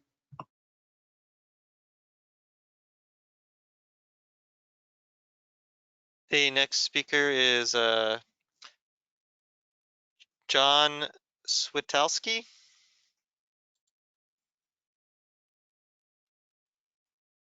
Yes, sir. Thank you, Madam Mayor, Council Member. Appreciate the opportunity, John, with Californians for Balanced Energy Solutions. First, generally, I want to encourage the committee to just take a hard look at this language and consider its ramifications in its implementation. Much of the case for this language has been predicated on its cost savings, as you've heard here today. And the policy question that the gentleman asked earlier of how fast you want to move away from natural gas is a serious policy question, but it must be paired with the other policy question, which is at what cost? And recently, the California Energy Commission just released its updated building code, and it did not include mandated electrification. And it's because it's not cost effective, and they deemed that just recently. And that was their finding. Yet much of this language still is predicated on the false notion that this is cost effective. Specifically, this language would not make it less expensive if applied to properties with existing gas service. So I would encourage you to consider exempting the rebuilds and exempting the attached dwelling units as you encouraged by others here today. Further, the outdoor heating and grilling issue should also be exempted, and you've been given reasons for that too. I mean, not doing so would force residents to use dirtier fuels, which they most certainly would do instead of going without. And then finally, if enacted, this really should only be limited to new residential construction and not pertain to commercial buildings. Overall, the burden of proof for developers that they would have to demonstrate and the mandate of upsizing panels for future use really does, again, negate the cost effectiveness that's been claimed here. And then I'll just leave you with a final rhetorical question. It's something that Mike Lopez asked as well. You know, does this so-called just transition, the document that the state will come with, does it come with significant state or federal funds, job retraining funds, to ensure all workers are kept whole? I mean, if not, is the city prepared to appropriate funds for this transition? So with that, I'll leave you with my appreciation for hearing me out. Hey, sir, what was your name? I'm sorry, I missed it at the beginning. Or Mr. Moen, that speaker's name? Yeah, it's John Switalski, Californians for Balanced Energy Solutions. Okay, got it. Next speaker, please. And this is Alex Peugeot. Go ahead. Good afternoon, Madam Mayor, Ms. Harman. I'm Alex Peugeot. I'm a local architect, fully in support of the Electrification Ordinance, fully in support of Adea Parento's recommendations, and Mr. Michael Chiakos and Karen Finney's. From the architect's perspective, this is our civic responsibility to do our part to combat climate change, considering that 40% of the greenhouse emissions pertain to buildings. It is not only our local chapter, but the AIA national policy a priority to climate change. That's what it is. I'm not sure if other members of the AIA, our local AIA has a sustainability committee headed by Ed Vicente and Paul Poirier that may or may not be on this call, but maybe they have something else to add. This is basically a gradual transition away from greenhouse emissions. It implies cultural changes, and a lot of people relate to the electric stove. I'm talking about the electric cooking because some people relate to the old electric stove with the labyrinth type of heating elements, like Lelia showed in the last presentation. And it's really clearly an evolution, a cultural evolution. But it behooves the city to express with clarity that what the ordinance intends to do. Solar panels are now required in California by Title 24 in new buildings. So this is the logical follow-up to that. Regarding your exceptions, I kind of wonder why the barbecues are proposed to be exempt, as they are most portable units are fed with portable propane gas. And also fireplaces. If you Google fireplaces, Superior or some of the other manufacturers, they do make propane fireplaces as well. And that limits like everybody has said, the expense of bringing the gas line to the property. Regarding pools, we do happen to have a pool. It is extremely expensive to heat it up in the winter with gas or electricity or both. But the way to heat a pool is with solar panels, and you usually don't use it from December to March, and that's what everybody does. And so you may want to take another look at that, or somehow maybe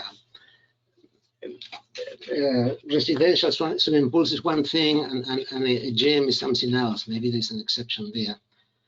Anyway. I'm full support. Good luck. Thank you. Thank you, Mr. Peugeot.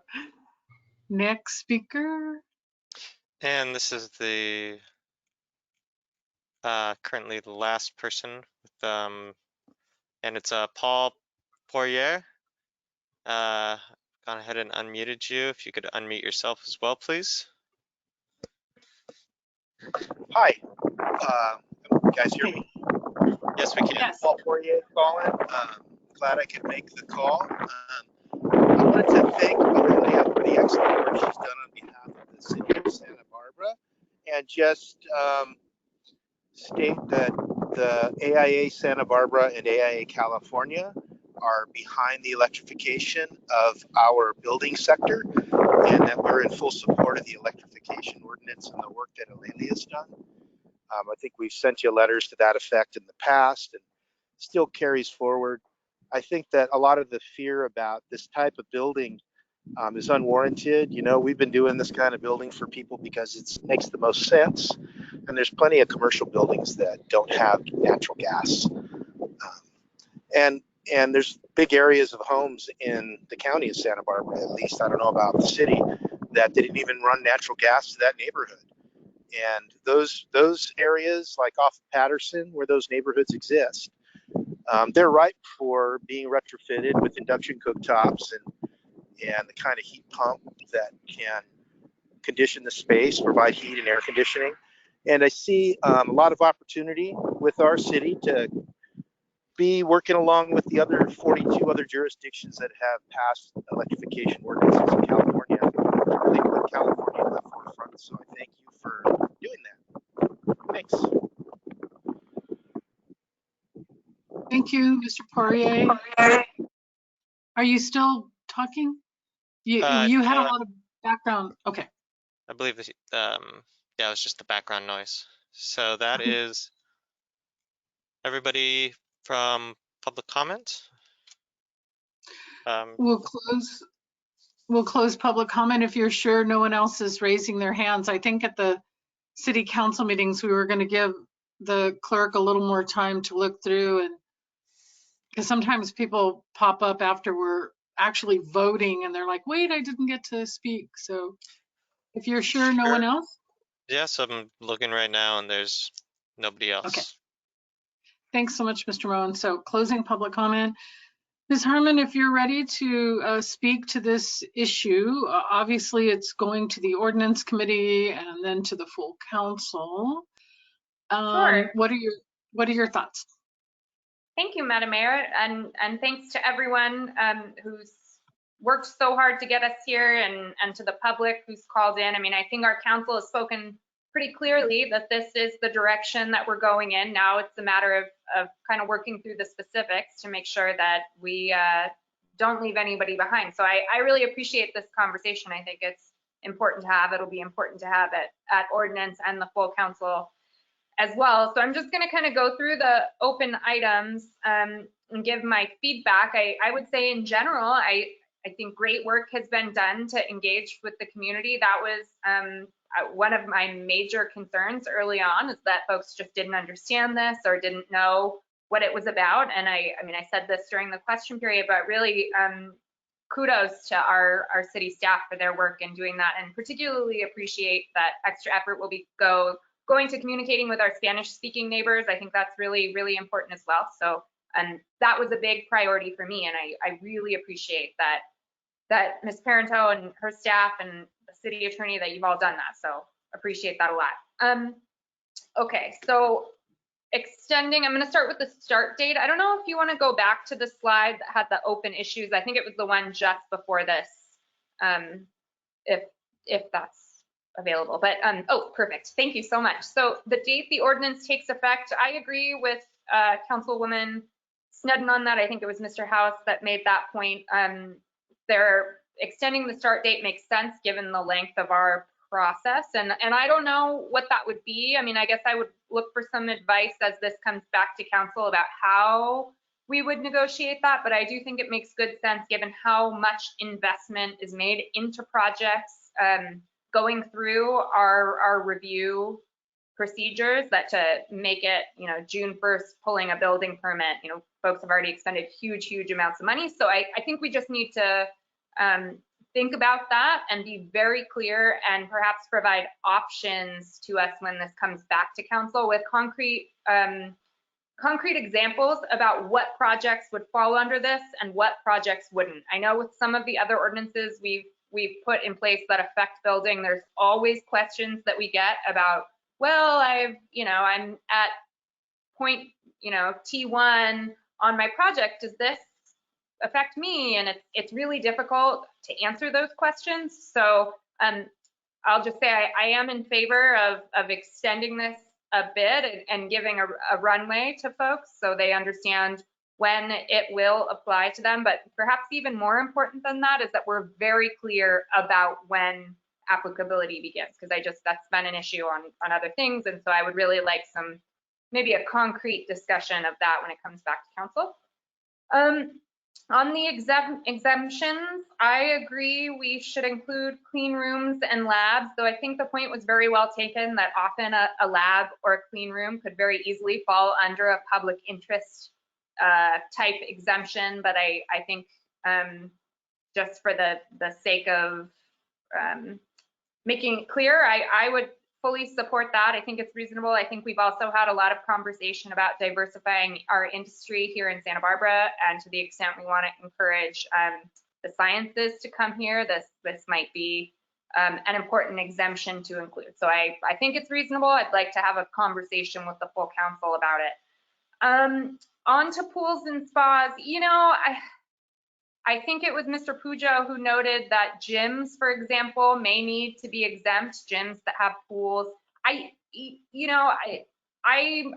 I'm not comfortable today saying let's remove pools and spas from the exemption list. I may be able to get there, but to me, I have a lot of discomfort with that. I don't know what the impacts would be on our local pool and spa businesses if we don't include this on the exemption. Maybe the impact would be zero, and that's not a worry that I have to have. I just, I'm not there yet, so I could get comfortable removing this from the exemption list, and I do agree it's about moving the ball forward, and we're going to have to get comfortable being uncomfortable. But there's a lot of potential knock-on effects here, and I think this just needs a little bit more work for me to completely remove it. And I think, again, Mr. Pujo's point that gyms in particular may need to have this exemption, gyms that have pools, something to think about.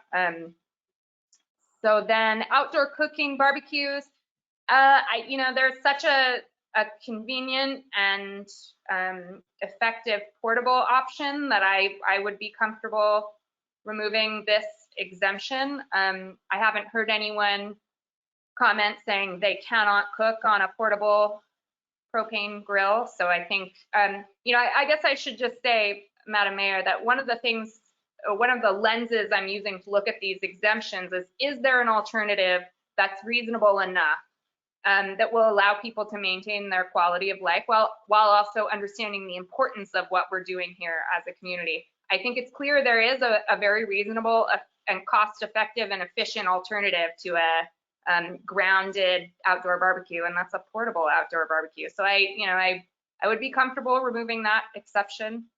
On the fireplaces, I was taken or struck by the fact that Ms. Parento said this is probably one of the most complicated exemptions, because I believe this is the one she was talking about, that there's not great alternatives. I also have a lot of concern that if we don't exempt this, we encourage wood burning fireplaces. I do not want to see that. I don't think that's a good outcome, and we do have to recognize that the climate impacts of wood burning fireplaces are significant as well. So I would hate to remove this from the exemption list only to find out that we have caused an equal and opposite reaction and just a huge sort of rise in numbers of wood burning fireplaces. So I would also like to consider us keeping that on the exemption list, or potentially removing it and also banning wood burning fireplaces. I guess that's not a real answer. I just think we can't do this in isolation. And we need to think sort of about the fuller picture, because there doesn't seem to be super great alternatives from what I'm hearing from everyone. So that needs a little bit more work as well. On the additional items, I was very interested in pursuing an appeals process, but I think the explanation provided by our staff was very helpful and definitely allowed me to understand why that wouldn't be relevant here. So I will set that aside. I also want to just highlight the concerns brought up by Ms. Pleiser. It sounds to me like there's maybe some definitional issues. I have not been through this ordinance with a fine-tooth comb to try to, figure out and make sure that everything fits together. I know we will do that as we go forward. I just want to put it out there that I hope we can just take a little extra care to make sure that the definitions all match up, especially if we don't have an appeals process. I really want to be as tight as we can, as I know our staff always is with this ordinance, because I think it could get complicated. With all that, I'll just close, Madam Mayor, by saying I really appreciate the effort, and I think, as everyone has said, this is moving in the right direction. Thanks. Thank you. My comments are that we could move the date out. That seems important. It gives everyone an opportunity to adjust to what we're putting in place. I would like to see as few exemptions as possible. I see pools and spas as a luxury, and for laboratories and clean rooms, hospitals and clinics, it seems like that would be an exemption and something that's a public benefit. But for these other uses, there would be an industry that emerges that would transition from gas use to renewable fuel. So that's where I'm coming down on this. I think new ADUs should not have gas hookups. That's an opportunity to create a housing unit without gas, natural gas. And in the event of a disaster or a home or a unit, you know, being wiped out, for lack of a better expression, see, that would also be an opportunity to go all electric, and that's our goal. Let's see. So, Ms. Parenteau, one of the things we could do is move this forward with you taking notes on what the three of us have said without taking a formal vote, or we could, that's kind of the Planning Commission way, right? Is everybody makes their comments and they get forwarded to the next body. What are your thoughts? Yeah, Madam Mayor, I was looking for a little direction if you wanted me to come back to this group with a new take on the ordinance, or just take what I've heard today. I've taken copious notes about where you are hoping the language goes from here, and if you're comfortable with us making those changes and taking that to ordinance committee, that would be the direction we're looking for today. Oh, so we can come back here and go through all of these again. Ms. Harmon, what are your thoughts? Thanks, Madam Mayor. I'm very confident that Ms. Parenteau has heard us, and you know, I would totally support this going to ordinance. I think we all are really excited about this, and I don't think personally that I need to hear it again. I would feel very confident in it moving forward and us continuing the discussion. And what we can do in the meantime is our own homework. You know, I would like to talk to Mission Linen and the laundromats, and I would like to talk to the tourism industry about the use of the swimming pools in the winter months. So those are topics for discussion as far as I'm concerned. You can take note, Ms. Parenteau, that I think both Councilmember Sneddon and I were only supportive of laboratories, clean rooms, and hospitals to be an exemption, and we weren't as friendly to the other three that are on the list. And I'm sorry to jump on. I just wanted to let you know that Council Member Sneddon is listening on the phone, and so she said that she would like to know that she is here and she supports she supports moving forward to ordinance with farther out date and exemptions, as Mayor Murillo mentioned. Okay.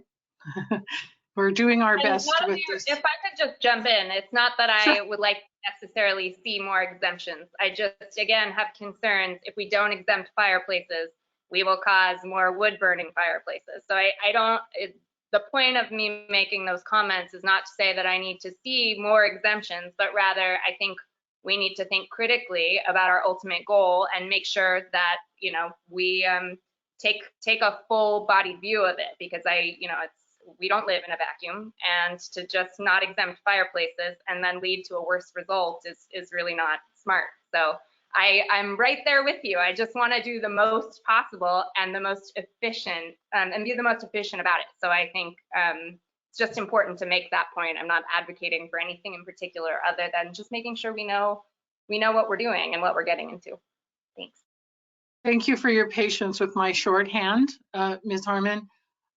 So Ms. Parenteau, I think you're understanding that we're wanting more discussion and opinion from the other council members. So on the exemptions issue, and the ordinance committee is Oscar Gutierrez and Michael Jordan. So we'll get to hear what they have to say at that review.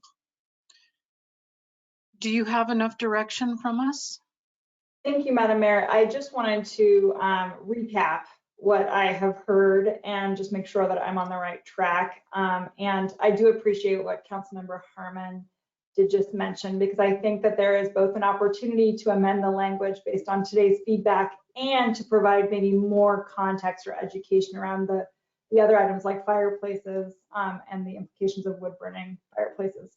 So we will work with the city attorney's office to include some other possible exemption language around clean rooms and laboratories, and then do a little more homework about domino effects that might happen from not including some other exemptions. And we will also look at moving back the date and better defining the entitlement process. So when this takes effect in the permitting and design review process.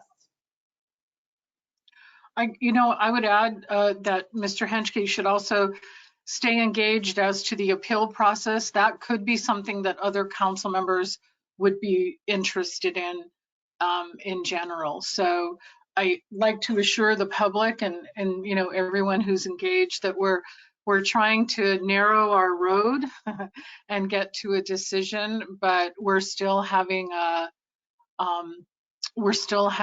robust discussion, and we're doing our homework and our research.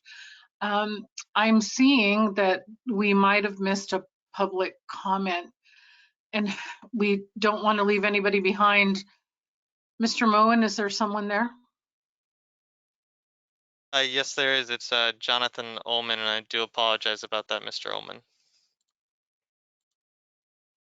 Okay. Hi, can you hear me? Hello? Yes. Hi, we were waiting for Mr. Ullman. Yes, this is supposed to be Jonathan Ullman. Well, my name is Nadia Abushanab, and I've had my hand raised the whole time. I don't know why it's saying that I'm Jonathan, but yeah. Go ahead. Go ahead. Thank you We'll very take your much. comment. Thank you. So my name is Nadia. I am the Advocacy and Events Director for SB CAN, the Santa Barbara County Action Network, and I am a resident of Santa Barbara in the West Side neighborhood. First of all, thank you to staff and to the committee for being supportive of this ordinance. We are very supportive of the electrification ordinance. I would suggest that you do not wait to implement the ordinance to wait for like the results of the Just Committee, the Just Transition report or anything like that, because this is an ongoing process, and the sooner we can get these things going, the more likely you are to reach your goal of carbon neutrality by 2035. I also would request that the exceptions be made on a case-by-case basis. I think that we should be thinking of our city's carbon limit or carbon budget, and we should not be using that precious commodity for exceptions such as grills and fireplaces and hot tubs, which, as someone else mentioned, are luxuries and not, I would argue that they are not necessities. Also, this ordinance would be for new construction. So hopefully these buildings would last more than 14 years to that goal of 2035. So I do not think there should be exceptions only for very specific industries, because if that infrastructure is there, it perpetuates this demand for natural gas, which will justify increased fracking and other natural gas extraction, which usually occurs in more vulnerable communities. And